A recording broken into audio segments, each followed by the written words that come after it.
My guest today is a star center on the Washington Wizards.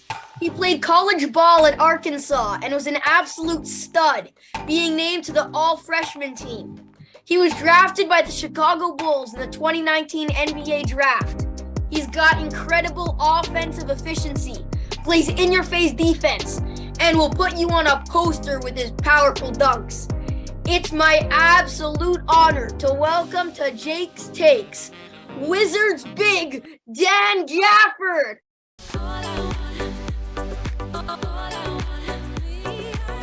What's up, Gaff? How you doing? I'm good, man. How you doing? I'm doing great, and I'm super excited to have you on my show. But big shout out to Jay, my man Jay over there. He's the man. Thank you so much, thanks. Jay, hooking me up. Yeah, he made this happen for sure. Look, I'm excited to be on, man. How you been?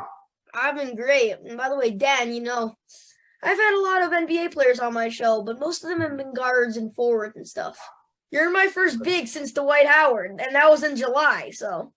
Oh, that's what's up. So shout out to you, Gaff. Yeah, man. Look, like I said, I'm happy to be on and dope to be the first big in a minute for you. So that's something. Yeah. So, yeah, let's do it. How you feeling? I know you didn't play last night in that crazy buzzer beater game. Yeah, I'm feeling pretty good, working, trying to get back to the usual me. So it's not going to take too long for me to bounce back. That's the main thing that I kind of been focusing on, is really just taking my time with it, And as you can see, my dog's ready for me to get out the house. So. By the way, when I saw you get injured, I was like, shoot, no, you were playing such amazing ball. It's like the worst time to get injured. Yeah, I mean, it's just an obstacle that I had to get over, because I've been kind of tweaked this ankle plenty of times before. So I just had to kind of like take the opportunity to just sit out and just rest it, so it didn't, turn into something that I didn't want it to keep me out longer than what I sat out from last night. So taking it one day at a time, hard work pays off. That's all I do. Before we talk some moves, I wanted to ask you, it's the NFL playoffs, baby. You follow the NBA? Do you follow the NFL at all? I haven't been following it lately. I've kind of been just off of it lately, but I was following it at the beginning, and then I started focusing on the season and stuff. I just kind of like took the time. I just kind of like took time off of it because I'm just trying to, I would say, wind down from it, because it's a lot of stuff that kind of like made me mad a little bit throughout the season. And then I've been seeing just like a lot of crazy stuff with just like the DeMar Hamlin stuff and whatnot. I just kind of like took a break with it because it's just a lot, You go for a team, or you're just a fan? Man, I don't know. Tom Brady was like my guy at first, because of my oldest brother. Then I started taking a liking to Lamar Jackson, but he's not playing right now. So I don't know, man. It's just I'm everywhere right now. I'm trying to figure out where my home is with my NFL team at this point. You can go to the Ravens. I'm a Ravens fan, and we're glad to take you, Gaff. Look, I might have to then. That's fine with me. Okay, so you ready to talk some hoops? Yeah, let's do it. So, Dan, I'm not sure if you actually realize how good you are. In the stat per, you're 30th in the league. 30th. That's like insane. You're one of the most efficient players ever. You're shooting 75% from the floor. That's the highest of any NBA player like currently. You finish with power, you move perfectly without the ball, you set perfect screens, and on defense you're 20th in blocks. People don't appreciate how good you are. Am I wrong? I would say yes and no. I just go out and I do what I was asked to do when I first came to Washington, basically.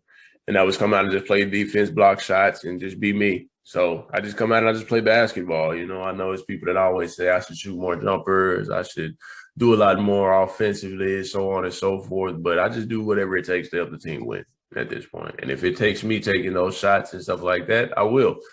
Just with just having that comfort of, just freedom on the floor to be able to do that and just building my confidence night in, night out. That's something that I've been working on a lot lately. And it's been helping me, it's been helping me with like these games to come, like the games in the past and the games to come. I'm just taking it one game at a time, not really trying to rush anything. when it comes to like my craft or anything like that, just going with the flow, really. Not trying to control the things I can't control. And then when it comes to the things that I can control, just really just being ready for it. That's the main thing. Yeah, winning. You guys are doing some of that this year. I mean, the last 15 years, the Wizards had some struggles, but right now you Mhm. guys look good. Bradley Yep. Beal's a legit superstar. Yep. Kuzma's been playing amazing. Got some great depth with Hachimura and Avdia. I mean, how high is the ceiling? Ceiling is real high, especially when we're healthy because we got all the pieces. Basically, one guy comes off we start off the game with the first five. We got the big lineup, of course, and then guys come off the bench and they pick up where we left off. Plain and simple. Defensively, we make sure we communicate and put ourselves in a position to where we're playing the best brand of basketball we can play on a night-to-night basis. Really, just offensively, we have stints to where we're stagnant and we're hesitant, and we do a lot of things to where it shows to where we kind of like try to play ISO ball a lot. But there are times that we show growth in our I can't even talk offensive scheme because for us to be able to want to play in the postseason, we have to figure out ways to get over those curves. So if we can figure out ways to get over the offensive curve and the defensive curve, that'll help us out in the long run to where we can put ourselves in a position where we're playing in the postseason, we're happy, we're energized, we're healthy, and we're playing for something at the end of the season. Yeah, or they could just let you throw down monster dunks on Anthony Davis. You know, but that pick and roll game is crazy with you, Bradley Beal, Porzingis. Like, you guys are nuts. Yeah, yeah. I take, I'm very like high on just doing the right thing, being in the right spot at the right time, and getting the right guys open. So when it comes to Bradley being on the floor, it's just setting screens for him. You just got to make sure you get him over because he draws a lot of attention, and just like Kuz, just like Monte Morris, basically all of our guards, they draw a lot of attention, and guys have the game plan for them, and we have the game plan too on ways how to get them open and how to stop other guys as well. But on the offensive end, getting guys open, just making sure, setting the screen, making sure I stay up and not letting anybody I can't even talk again, not letting anybody run through me. And, just going up, I tell those guys, you can throw it up however high you want. I'm going to try my best to go get it. I told when I first got there, I was like, you can throw it to the moon and back and I'll bring it back to earth. So. But you know that their defensive schemes are always circling Big Gaff, Mm-hmm. Yeah, basically. I try to be the anchor of the defense whenever I'm on the floor, just being the loudest as I possibly can to make sure guys know what's going on behind them, and really just talking to the sideline, making sure the coaches are telling us the things that we need to know when it comes to certain plays. Because like I said, we game plan. They tell us the plays that they run, and they're going to call the plays on the floor. We look to the sideline, we let them know, and they let us know what's actually going to happen throughout the play, just so we can be ready for it, and we can talk through it and communicate and just be there for each other and kind of like work on the string on the defensive end, just to help us be able to get like early offense down the floor. So I want to talk about a team. I think they're in your division foes, the Bucks. Am I right? Yeah. Yeah. So hear me out on this. It might sound crazy, but the last few games, Giannis has really, really struggled. He went under 10 points twice against the Hawks and the Hornets. And one game, he had 12 turnovers. Yeah. I know this sounds crazy, but it seems like the league might be catching on in some type of way about how to draw offensive fouls on Giannis. But I want to hear from your perspective, since you get matched up with him all the time. How hard is he to guard? He's tough. He's an MVP caliber player, all-star, and it's going to be ways that he manipulates the game to where it's going to benefit in his factor. So really just, trying to meet him somewhere to where it's keeping him from getting downhill with a head full of steam. It's like trying to, you basically got to turn into Superman and stop a freight train, and it's tough because, he's good at what he does. He's a very skilled, versatile athlete, and when you say guys are figuring him out, they're finding ways to keep him from having so much momentum coming down the floor, in my opinion, and once they figure that out, then that's when he has to put himself in a position to where he gets his team involved. And sometimes when he tries to get his team involved, he turns the ball over. So once you figure out ways to stop him and make sure he can't get the ball to his teammates, you pretty much got, a good thing going on for yourself defensively against Giannis. Yeah, you're amazing defensively, but is he the Mhm. hardest for you to cover? Like, who is it around the league? Jokic is my toughest one right now. Him, Joel Embiid, basically all those big guys that are at least above 250 pounds. I'm big, of course, but I ain't that big. I'm strong, but I ain't that strong. And there's guys in the league, that are 2 times my size and they're very skilled with it. Like Jokic, he does it all. He rebounds, he scores, he gets assists, he does whatever it takes to help his team win. Joel, he does the same thing. Joel is more of a score more than getting assists or anything like that. But, that matchup is a bit tough too. Guys like Steven Adams, he doesn't post up as much, but he is a tough matchup because he goes to the glass for a guy his size. Who else? You got, I think it's Nurkic from Portland. Big, real big guy, and he gets post-up plays time and time again. Tough to match up with him because, it's just wear and tear throughout the game. You got to guard those guys for a full 48 minutes without fouling, having to figure out ways to make them finish over top after they just laid all of their weight on you.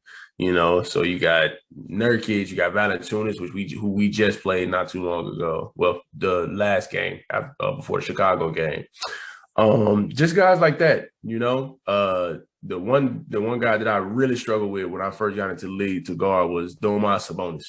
I couldn't stand guarding him because he's just a big brawly guy, and trying to find ways to stop somebody that's built like a building and you can't move, it's tough. So I had to kind of get myself in the weight room, gain me some pounds, do a little something to where I can be able to withstand the force of those guys night in, night out.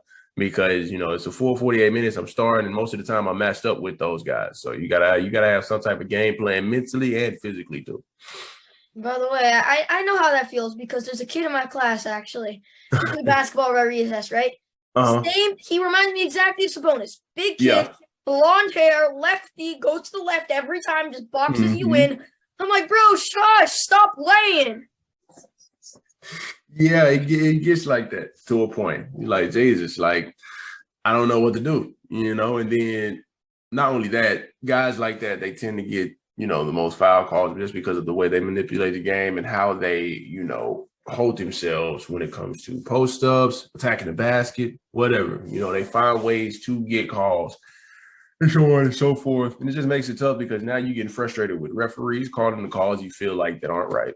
And then you get frustrated with the fact that you're putting them on the free throw line and he's scoring too. So that's the main three factors that kind of get to me when it comes to guarding those guys. But as the year's been going on, I've been figuring out ways and getting tips and tricks from people throughout the organizations that I've been playing with, like Marcin Gortat. He comes and talks to me day in, day out to help me figure out ways on how to play against bigs like that. And it helps too, because I actually take that and I try to translate that into the game, defensively, offensively, whatever it takes, just to help me out to be able to get to where I can be able to withstand like the full 48 minutes of the game. Does it help or hurt you that he's a lefty? Like, does that affect how you guard him?